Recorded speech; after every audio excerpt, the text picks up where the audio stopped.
नमः शिवाय। शिव पुराण श्री सतरुद्र संहिता 6वां अध्याय।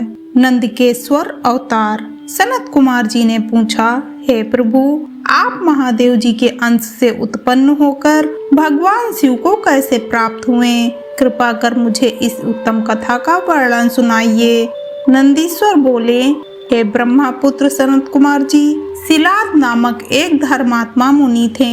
एक बार जल पुत्र की कामना से शिलाद ऋषि इंद्र की तपस्या और उनका ध्यान करने लगे। तब देवराज इंद्र ने प्रकट होकर उनसे कहा कि मैं आपकी इच्छा को पूरा करने में असमर्थ हूँ, अतः आप परमपिता परमेश्वर भक्तवत्सल भगवान शिव की स्तुति करो, वे ही आपकी इच्छा पूरी करने में सक्षम हैं। यह सुनकर शिलाद प्रसन्न होकर पूर्ण भक्ति भावना और श्रद्धा पूर्वक देवाधिदेव भगवान शिव की तपस्या करने लगा। शिलाद की कठोर तपस्या से प्रसन्न होकर भगवान शिव ने उसे साक्षात दर्शन दिए और बोले, हे शिलाद, ब्रह्मा जी, श्री हरि विष्णु सहित सभी देवताओं और ऋषि मुनियों ने मेरे अवतार धारण करने के लिए मेरी तपस्या की और मुझे सभी इस पूरे संसार का पिता मानते हैं। फिर भी मैं आपको अपना पिता बनने का वरदान देता हूँ। मैं आपका अयोनिज पुत्र बनकर जन्म लूंगा और मेरा नाम नंदी होगा। यह कहकर भगवान शिव वहाँ से अंतर्ध्यान हो गए। तत्पश्चात शिलाद भगवान शिव की जय जयकार करते हुए अपने आश्रम में चले गए। वहाँ उन्होंने सभी को यह बात बताई। कुछ समय उपरांत मेरे पिता शिलाद यज्ञ भूमि को सही कर रहे थे कि उसी समय मैं भगवान शिव की आज्ञा से उनके शरीर से उत्पन्न हुआ।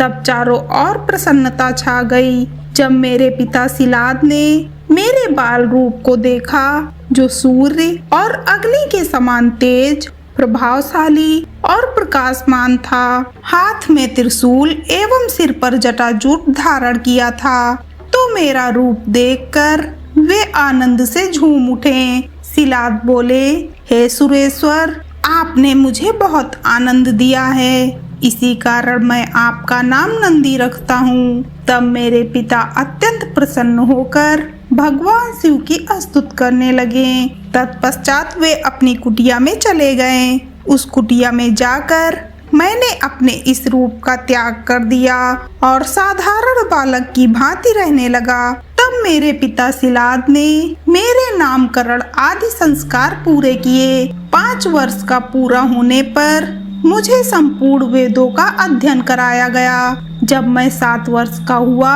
तो देवाधिदेव भगवान शिव की आज्ञा से मित्र और वरुण नामक मुनि मुझे देखने मेरे आश्रम आए। मेरे पिता शिलाद ने उन दोनों को उत्तम आसन पर बिठाया और उनकी बहुत आवभगत की। तब वे दोनों मुझे बार बार निहारने लगे और कुछ देर पश्चात वे मेरे पिता से बोले, हे तात, तुम्हारा यह पुत्र इतनी छोटी आयु में ही सब शास्त्रों का ज्ञाता हो गया है, लेकिन इसकी आयु तो बहुत कम है। इसके जीवन का तो मात्र 1 वर्ष शेष रह गया है। तब उन दोनों की बातें सुनकर मेरे पिता शिलाद अत्यंत दुख से भर गए और रोने लगे। अपने पिता को इस प्रकार दुखी देखकर नंदीश्वर ने उनसे प्रश्न किया। वे पूछने लगे, हे पिताजी, आप किस कारण इतना दुखी हो रहे हो?